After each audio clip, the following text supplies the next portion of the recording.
anything that needs to be done in order to sort of change the game needs to be done with sort of this concept of being reasonable and proportional.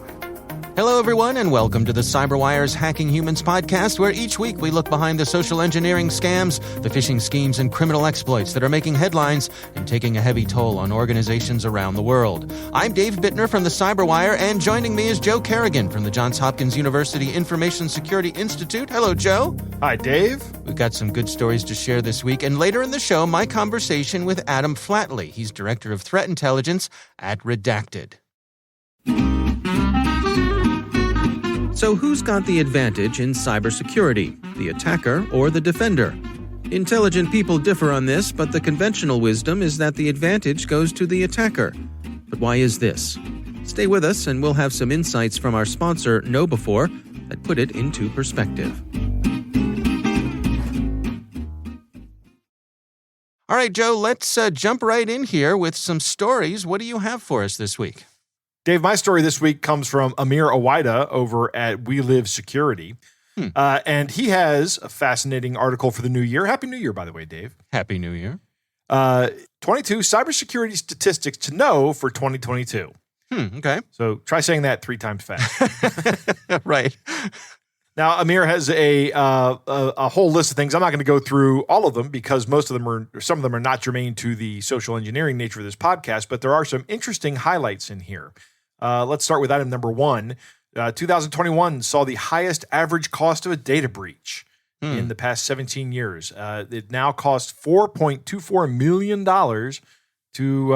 for a data breach. Wow, that's a lot. Which is pretty high. Pretty soon you're talking about real money. That's right. Item number 2 is that the COVID-powered shift to remote work had a direct impact on the cost of these data breaches. The average data breach cost was $1.7 million higher, $1.07 million higher, where remote work was a factor in causing the breach. So, for some reason, I'd like to see more research on this, but being remote leads to a more significant breach, probably because you have to add some kind of access for people who aren't within your perimeter, right? The idea of their perimeter is gone in that case. So it's easier to get in. Okay, so here we get into some real social engineering statistics. The most common cause of data breaches was pilfered user credentials, usually harvested from some kind of phishing site or something.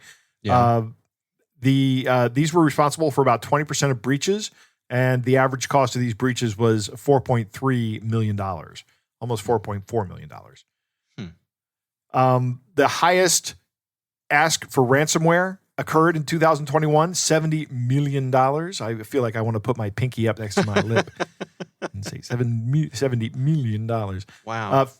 Phishing attacks were connected to 36% of breaches. That's an increase of 11%.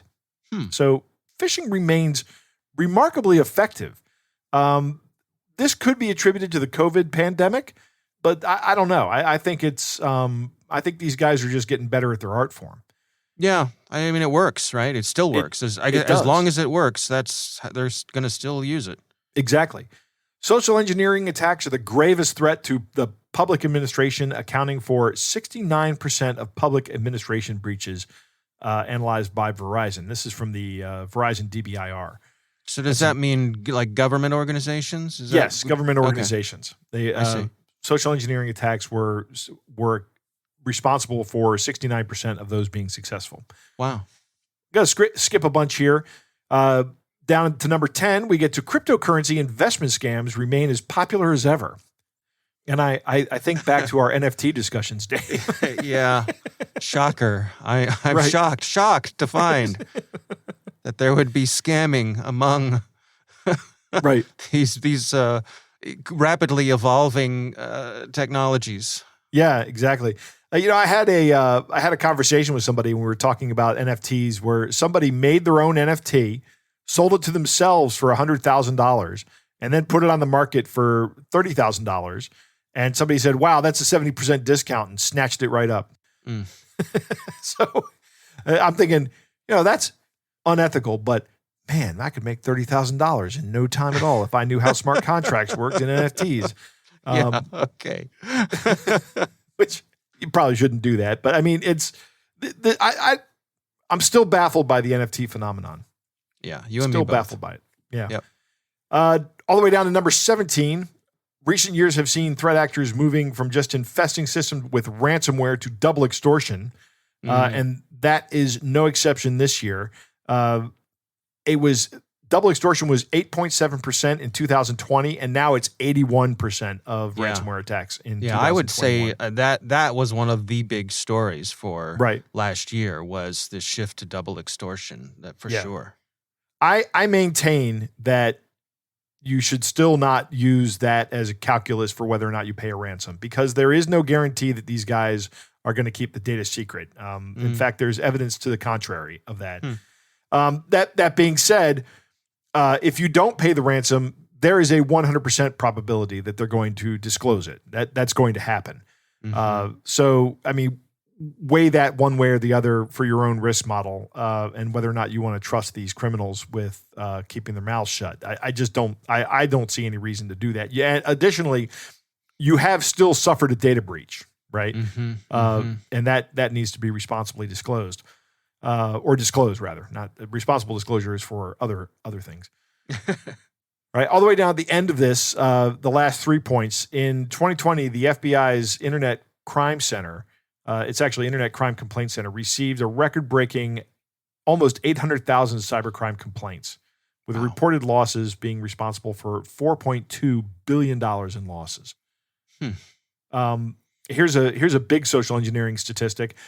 Business email compromise remains the costliest cybercrime, with losses surpassing $1.86 billion in 2020. Not only is it costly in total, but per event, it's very costly for the organizations that suffer one of these attacks. Yeah, you really have to have policies in place that protect your organization from a business email compromise attack. Because once the email of a significantly high enough person in the organization chart gets compromised, you have a different problem. So once you suffer the cyber attack, now you're going to suffer the business email compromise attack, and that is going to be very, very costly. Yeah, I mean, it makes me think about how lots of organizations will have sort of old school techniques in place where any check above this amount must be signed by more than one person. And those things, those work. Those are helpful. Get another set of eyes on that to make sure. As we always say here, to slow down, right? There's some things slowing down could in the long run help your organization for sure. That's a good point. All of these social engineering attacks, almost all of them have this created sense of urgency about them. That you have to do this for me and you have to do it right now. Don't think about it, just do it. Don't think about it, just do it. And whenever somebody starts doing that to you, you should be immediately going, whoa, stop right here. We're not doing it this way. We are absolutely not doing it this way. We're going to do the slow and methodical way. And if you think that, if you, person who says you're my boss, thinks that's the case, show up at my desk right now and fire me. Right. The final point here is the elderly were disproportionately affected by cybercrime. 28% of total fraud losses were sustained by victims over the age of 60. Now, we've talked about this before. This is usually the product of older people suffering much larger losses than younger people. And actually, the case is that if you look at who's more likely to be hit by an online scam, it's actually the younger person that's more likely to be victimized, successfully victimized by an online scam. But when they are victimized, their losses are much, much lower than an older person's losses. Older people are like hitting the jackpot if you're successful, right? Because they have much more money to lose. Younger people generally don't have it, so that's why they don't lose it. It's an interesting article. It's 22 points long, and it's a short read, but I wanted to talk about it because it's the new year, and I wanted to do something kind of I don't know, gimmicky, I guess. Okay, fair enough. When everybody zigs, you zig, right? That's right. I'm the consummate podcasting professional, Dave. There you go. All right. Well, fair enough. But I mean, we joke, but it is good information, a good reminder, and good things as we're heading off into this new year. I think the thing that really resonates with me is just be sure you check in with those friends and relatives of yours who don't know about this stuff, particularly elderly folks who are. I always think of them as being sitting ducks, and I don't mean that in a derogatory way. I mean they're easy to be victimized. So just keep an eye on them and look out for them. Make sure they know that you're there, and that if something does happen to them, that you're not going to judge them, that they didn't do anything wrong, that being scammed is not a moral failure. Right. Not a moral failure on the victim's part. Let's say it that way. Yeah, it is a moral failure on Absolutely. No. Yes, I stand corrected. Yes. Right. You're absolutely right. You're not the person that has the moral failing if you're victimized by this. The other person is the immoral one. Yeah, absolutely. All right, a good list, and we will have a link to that article in the show notes. My story this week, this comes from the Baltimore Sun. This is a story local to you and I. This is written by Justin Fenton, who does a lot of good reporting here in our neck of the woods. The title of the article is Criminal Indictments Filed Against Maryland Company That Targeted Baltimore Lead Paint Victims Settlements. So let me unpack this here. Of course, lead paint is a problem. Particularly here on the East Coast. Yeah. Because we have older buildings, much older buildings than they do in the West Coast. Right. So lead paint, of course, is poisonous. And so there are folks who have been affected by lead paint, and for a variety of reasons, they end up receiving settlements from folks because of the injuries that they sustained or their family sustained as a result of lead paint. And very often what happens in a settlement like this is that you agree to what's called a structured settlement. And that basically just means that rather than someone giving you a big lump sum of money, they're going to pay you X amount of dollars over X amount of years. Right. And that makes it easier on the folks who have to pay out. It increases their ability to pay more people more money over time because they're not hit with a big amount all at once. Well, there are folks out there who will seek out people who have these structured settlements and basically offer to buy them out.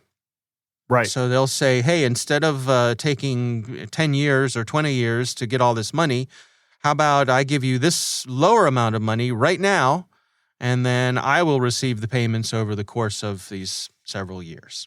Right. That's basically how it works. Mm-hmm. Have I missed anything, Joe? I don't think so. Okay. I don't think so. There are ads for companies that do this. Well, and that's what we're getting to here with this story. The folks who have been indicted here by the state of Maryland put up billboards all over Baltimore and surrounding areas that were looking for people who had structured settlements for lead paint, looking to contact them. And what these folks then did was they would get in touch with these folks who had the structured settlements, and they would offer them way less than what would be an appropriate amount. Right. In some cases, the lead paint victims received only 8% of the value of their settlement. Whoa. Yeah. That's really, really low. I mean, really, you should get more than 50%. Well, the state's attorney's general's office said that these folks, they acquired structured settlement payments that had a value of $21 million belonging to 95 different people, but they gave these folks less than $7 million. So let's do that number again. How many millions? $21 million is what the value of the settlements were, but the victims would end up receiving less than $7 million after they dealt with these folks who were indicted. Okay. So less than a third of the money that was owed ended up going to the victims. So the people who have been indicted in this case received over 2/3 of the money, or were scheduled to receive over 2/3 of the money. Now, where this falls into the scam category, according to the state's attorney, is that there are requirements that folks who agree to these sorts of accelerated payments receive independent professional advice and sign off on it. Right. And so the independent advisors sign off on the settlement. Correct. And right. I suspect that this is something, and again, we're talking about what happens in Maryland here. I suspect right. this is a state-by-state kind of thing. But so what I'm putting together from this article is that is in place to help protect people from just this kind of thing. So there's nothing wrong with me saying, hey, you know what, I my circumstances are such that, Joe, I have this structured settlement, and boy, it would really make my life easier if I could get my hands on some of this money earlier. And you said, Dave, hey, no problem. I'll buy it out from you. Let's work up a deal. There's nothing wrong with that, right? But in order to do that, you and I would have to meet with a third-party person who would then look over the terms of our agreement. Typically, this would be an attorney. Look over the terms of our agreement and say, yep, this looks legit. There's no ripoff here. Everybody is coming into this with their eyes wide open, and they sign off on that, and away we go. Mm-hmm. In this case, the folks who are offering these settlements, they had hired and I'm putting air quotes in here, the independent professional. So a little bit of a conflict of interest, would you say? Just a little bit, yes. Right. So the individual who they were recommending, saying, oh, we work with this person all the time, they're independent, they're completely on the up and up, turns out that person was on the side of the people who were trying to buy out these structured settlements. In fact, not only was that person part of this, which again, the state of Maryland is saying is a scam, he has been disbarred after being charged by federal prosecutors with taking bribes as a member of the county liquor board. He pleaded guilty and was sentenced to 4 years in federal prison and was released in 2020. So, this guy has a lot going on. Yeah. Yeah, he's a busy dude. On the wrong side of the law. So this is a sort of a long roundabout way to say that despite there being protections in place, good faith protections in place, the state saying we're going to try to put things here so that people have to slow down, have to get an outside set of eyes on this to make sure to try to help people from getting ripped off. Right. These scammers found a way around that. Yeah. You know what I think should happen is the state's attorney, Brian Frosch, who's the attorney general. First off, he's quoted in here as saying that these people, the company's called Access Funding. They preyed on victims of lead paint poisoning. And one of the things that lead poisoning does is it gives you brain damage, right? It makes it harder for you to deal with these kind of things. It damages your cognitive capabilities. So they went after some very vulnerable people here and deprived them of their, quote, vital lifelines, according to Attorney General Frosch, who I've worked with before, and we have done presentations together. He's a good guy. I like this guy. And he's really interested in protecting vulnerable populations like this. So this is right in his wheelhouse. But you know what? I don't know that this will happen. But what I'd like to see happen is that these guys get to keep the money that they were given by these guys, and they just get the structured settlement payments back, right? That's what I would like to see happen. So that these people who were scammed out of a large portion of the victims keep the $7 million that they got, but then they also have their payments restored. There's one part of this story that really angers me about this. There is a family. I'm sure that everybody around Baltimore remembers the name Freddie Gray. But Freddie Gray was the reason that the Baltimore riots happened. He died in police custody, and his family received a settlement for $435,000, and it was one of these structured settlements. Access Funding bought that settlement for $54,000. Wow. That is for like 12% of what the deal was. And this was approved by a Prince George's County judge. as well. I think that judge is culpable here as well. I think that needs to be investigated a little bit further.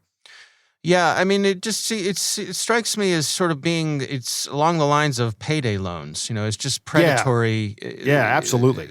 It's just predatory. People who don't have the means are in a tough situation, and people are preying on that. I guess, the good news here is that the Attorney General has indicted these folks. Of course, they are innocent until proven guilty, and will get their day in court. But certainly seems as though the state has a good case against them, and we'll see how it moves through. So I guess the message to our listeners is if you hear someone who has received a structured settlement, your ears should perk up. Right. And let them know that there are these folks out there who will prey on people who have these structured settlements, and just make sure that they are receiving good third-party counsel from someone who's on the up and up, right? Right, yeah. Yeah. Absolutely. Yeah. All right, well, that is my story this week. Again, we will have a link to that in the show notes. Joe, it is time to move on to our catch of the day.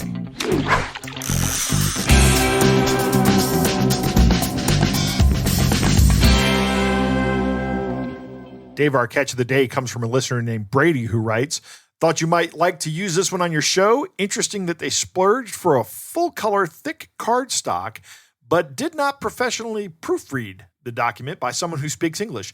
Needless to say, we did not send them any screenshots. Love the podcast." Well, thank you, Brady. And Brady sends 2 pictures along that come from a company that sells things through Amazon. Dave, why don't you read the contents of the first picture? Yeah, well, before I get to that, let me just describe what this is, because I think folks, boy, do we get a lot of stuff from Amazon. Yes. And if you order enough from Amazon, I've certainly seen these cards, right? Yes. Where basically they're telling you, we'll do something for you if you do something for us. So, all right, let me read it here. It says, It says, "Dear valued customer, thank you for purchasing Automatic. We hope this product is working well for you. To return the great trust from you, you can get a $20 free Amazon gift card by sharing your shopping experience. You can use this gift card on Amazon to pay for what you buy. Amazon has been encouraging customers to share their shopping experience. Your positive opinions will be an important reference for others. It will encourage our team to provide more professional service and products. All steps to get a gift card: post your review at Amazon, log into your Amazon account, click your order, find our products, click Write Product Review, send a review screenshot with your order ID in the email subject or add on our WhatsApp. An e-gift card will be sent to you within 24 hours.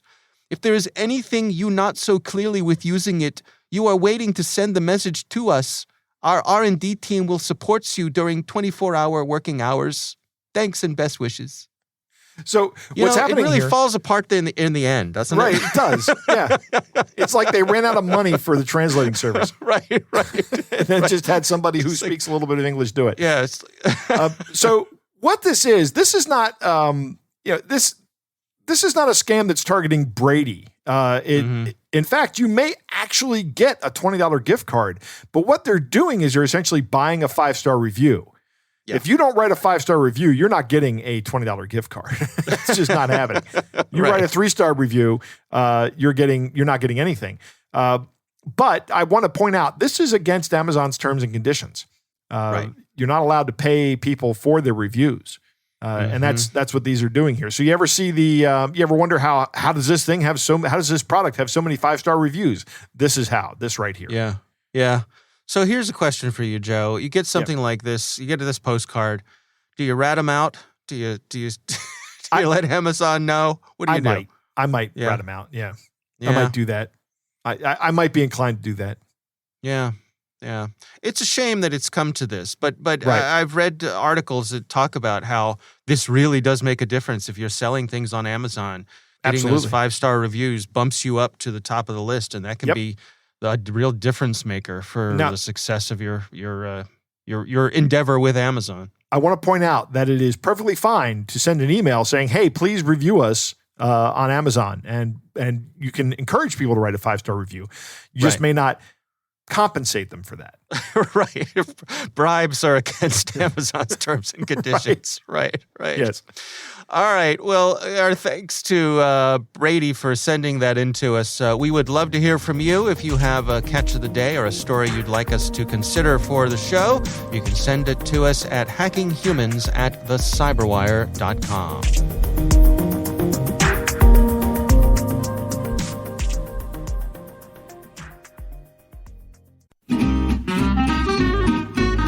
Now let's return to our sponsor's question about the attacker's advantage.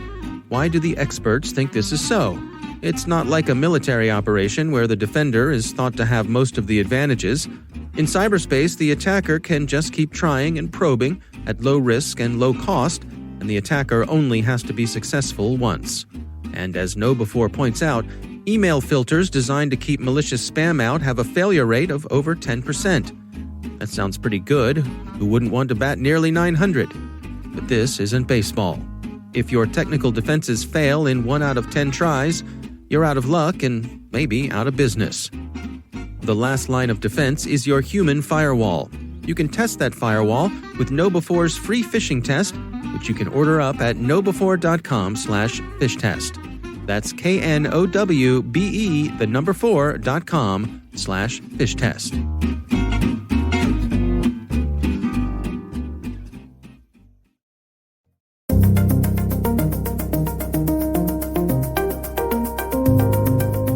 Joe, I recently had the pleasure of speaking with Adam Flatley. He is the Director of Threat Intelligence at an organization called Redacted. Interesting conversation. Here's my talk with Adam Flatley. So the traditional model of dealing with ransomware actors is pretty much the same as what has been done with most types of cyber criminals, where sometimes the private industry and law enforcement will share information. They will try and track down the perpetrators of these crimes. Most of them are coming from somewhere overseas, and so it involves working with liaison organizations overseas, with either going through Interpol or directly going to other sort of federal law enforcement agencies in these other countries, and then working with them to arrest the perpetrators. So that's sort of the traditional way of doing things. And but we seem to have come up short here, and without being too coy about it, I mean, there's a big issue with Russia. Yes, absolutely. And that's where the traditional model breaks down. There's still a lot of great work going on in sort of the traditional way of doing things, because there are some ransomware actors that are operating out of countries that have a good legal relationship with the U.S. But the problem, as you identified, is really when you're dealing with a country that is either unable or unwilling to work with the U.S. in a law enforcement manner. And it's especially tough when the government is either, partially complicit with the ransomware actors, if they're, willfully ignoring them because they're enjoying the havoc that they're causing around the world, or in some cases, there may even be profiting from what the ransomware actors are doing by taking their cut in their profits in order to sort of pay for the protection that they're providing. It's very much like what we saw with organized crime.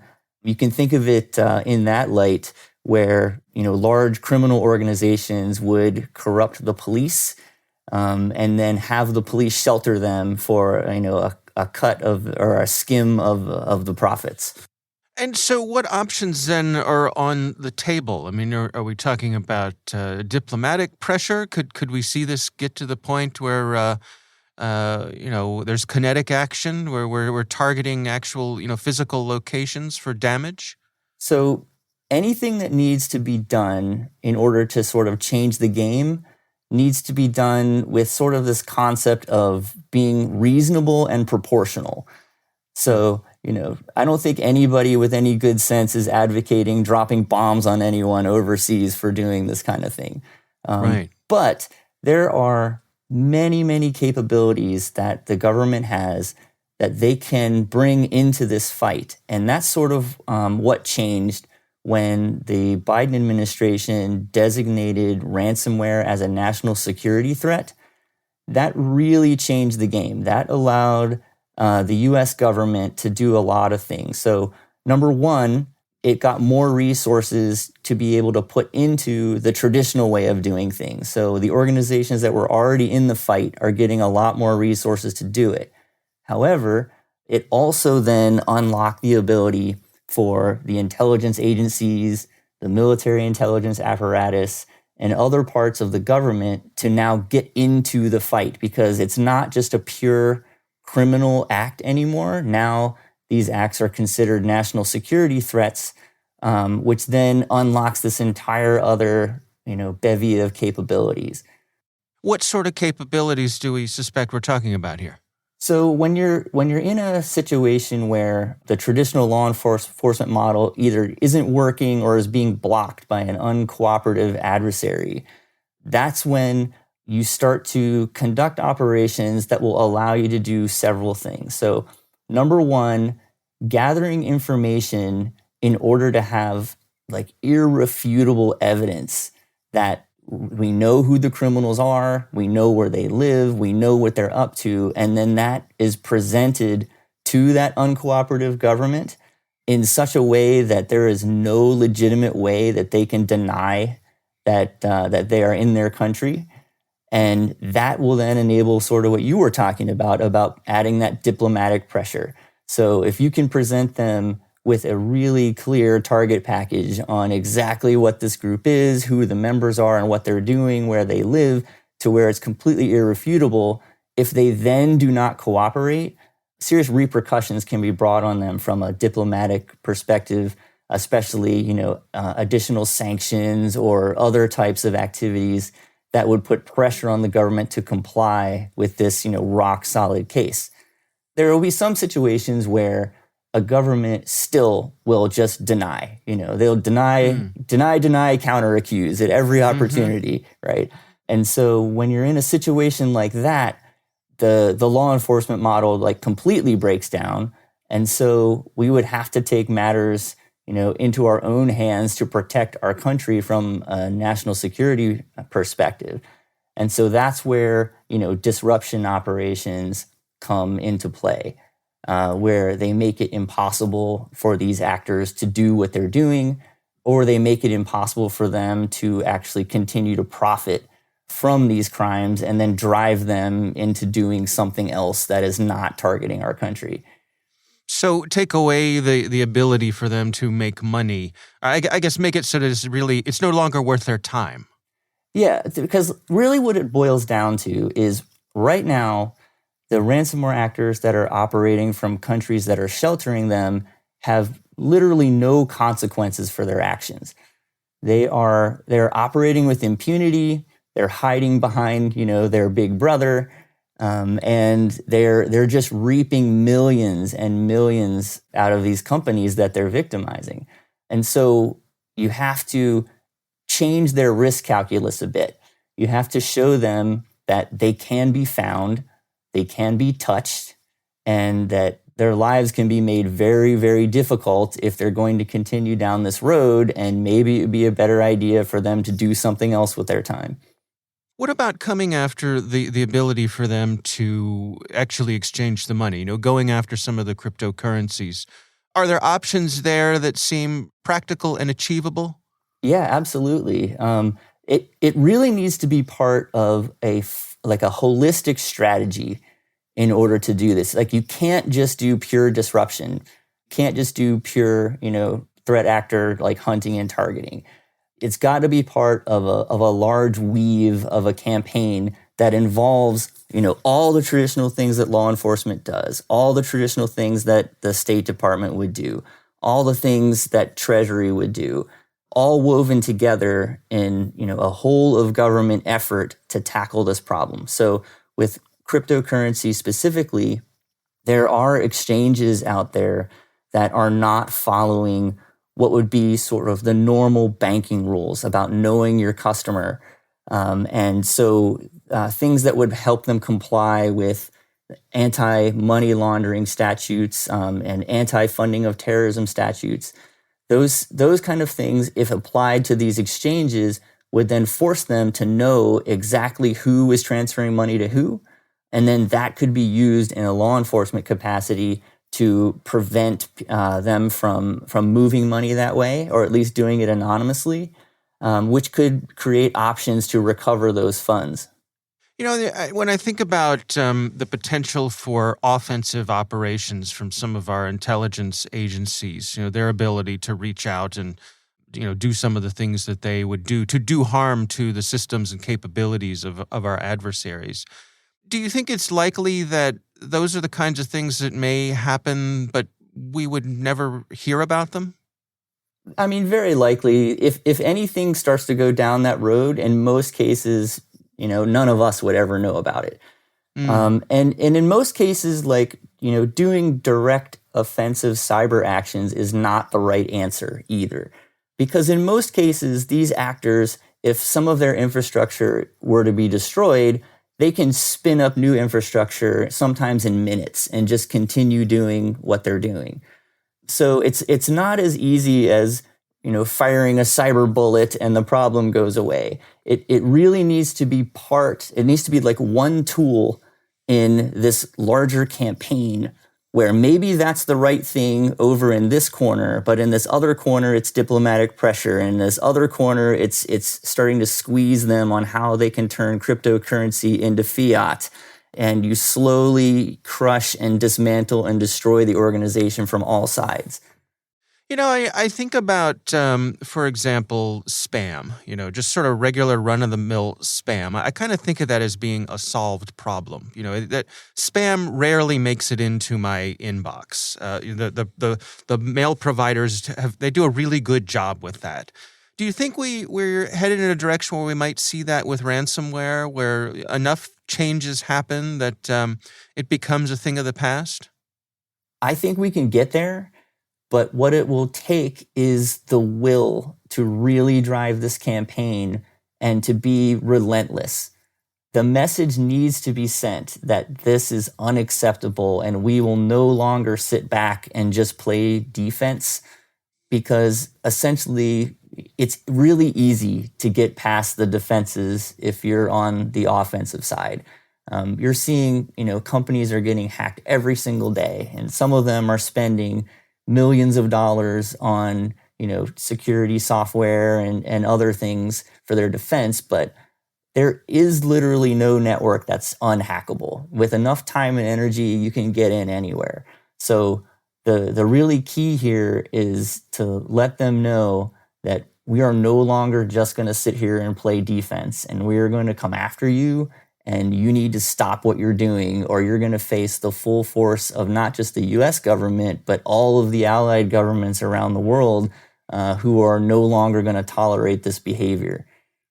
It also strikes me as one of those rare things in this time of, divided politics. This is something that has support from all sides. There's nobody who's pro-ransomware. Yeah, I mean, you'll see that it's something that really impacts everyone.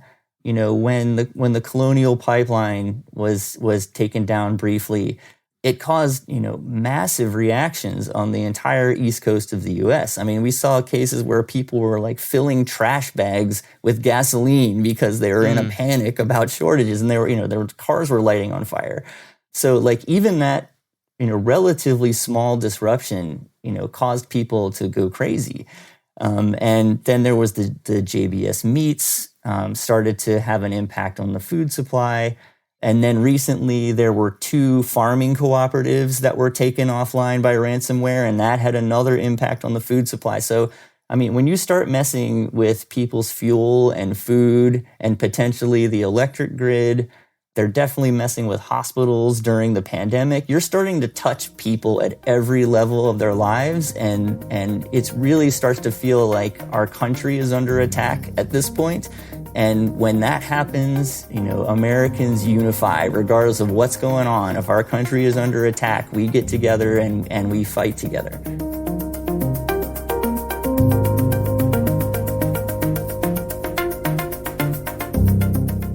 All right, Joe, what do you think? Great interview. I want to say something. When it comes to international law enforcement, we are probably not going to reach an agreement with Russia. You heard it here first, folks. Exactly. Yes. International diplomacy pundit Joe Kerrigan goes out on a limb. Yeah. Right. I'm also gonna make another risky prediction. We're not going to do that with China either. Oh wow! It's just not going to happen. Reasonable and proportional. He says. Adam says about the response that we have to these things, and it's true. We can't just go about threatening to drop bombs on people just because they have a crime problem in their country. There's we talk about how a lot of this crime comes out of Nigeria, and honestly, the Nigerian authorities do not take kindly to it. They really want to be a player on the world stage. They're a very populous country. They are the most populous country in Africa, and they are trying to develop as well. And they do not appreciate having these scammers operating within their borders. So they cooperate with us. They work with us, right? Which is nice. It's interesting that the Biden administration's action classifying ransomware as a national security threat means that they're putting more resources into it, and intelligence agencies can now join the fight.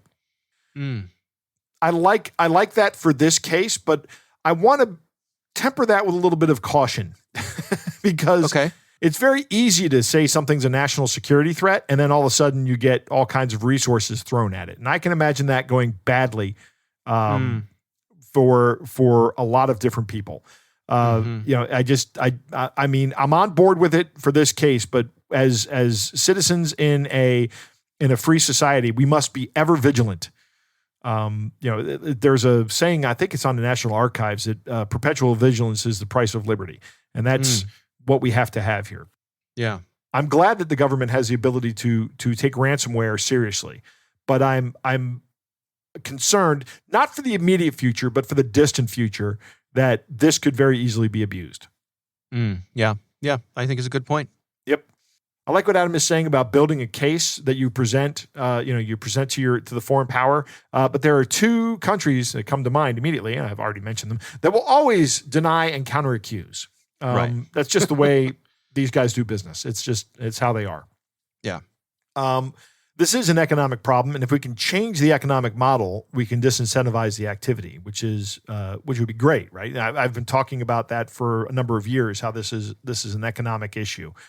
And if you can disincentivize or change the incentive structure, you might go a long way to solving this problem. That's one of the reasons that we say there are some people are pitching the idea of making ransomware payments illegal. If you make ransomware payments illegal, advocates argue that would make the ransomware problem go away. If nobody can pay ransomware, there's no economic incentive. I'm also a big fan of the Stevens, Dubner, and Levitt, though. And they have 3 books written on the nature of perverse incentives, right? Freakonomics, Super Freakonomics, and Think Like a Freak. And you don't really know what's going to happen when you try to disincentivize something a certain way. So you have to really be careful when you're doing that. Right. Yeah, so that reminds me of this is probably back in the 80s, back when all this, lots of a hot consumer item were car alarms, right? Right. People were getting their cars broken into. So, great, we'll put a car alarm in. That led to carjacking. Right. So, yeah, exactly. There's another story that they talk about in one of their books. I can't remember which one it is. But there was a country that put a bounty out on snakes. They had a snake problem. So they were paying people to go out into the wilderness and kill snakes, and you brought the snakes back in and they give you a bounty for them. Well, people started raising snakes and then just killing them and bringing them in. Oh man. That's what happened. Yeah. So, yeah, poor snakes, right? Yeah. I'm sure a lot of our audience is sympathetic, but I'm sure there's a part of our audience is like, I don't care. Kill all the snakes. Snakes have what's coming to them. Right. For being so snaky. Right. I agree with Adam when he talks that taking direct counteraction, like performing a cyber attack on the malicious actors, is probably not going to do it. I think that will rarely work. These bad guys are able to set up new infrastructure instantaneously, almost. Really, what is most dangerous is the activities and the software that they have, the skills and the software. Taking down their infrastructure will not impact it. It needs to be aimed at their ability to operate and to monetize those operations. I like a lot of what Adam said about money laundering and financial structure, and putting more financial regulation on. I'm not sure that's the exact right answer, but I don't think that I think there are plenty of ways to move around that situation, particularly with anonymous cryptocurrencies like Monero and Zcash. I think those are going to make that, putting the hindrance on this very difficult. And not to say that those are strictly for criminal purposes. They have legitimate purposes as well. Think of them like tools. I can use a hammer to build a house, or I can use a hammer to break into a house. It's a tool that I can use for good or bad. One of the things he talked about towards the end of the interview is that these guys they're no longer masquerading as the Robin Hood, good guy types, David versus Goliath. We're only going after the big evil corporations. They're not doing that anymore. They're going after critical infrastructure, hospitals, meat packing plants, fuel delivery systems. They're doing that because it creates a lot of discord, and they think that that makes their targets much more willing to pay. Yeah, absolutely. All right. Well, again, our thanks to Adam Flatley from Redacted for joining us. We do appreciate him taking the time. And we want to thank our sponsors, KnowBe4. They are the social engineering experts and the pioneers of new school security awareness training. Be sure to take advantage of their free phishing test, which you can find at knowbe4.com/fishtest. Think of KnowBe4 for your security training.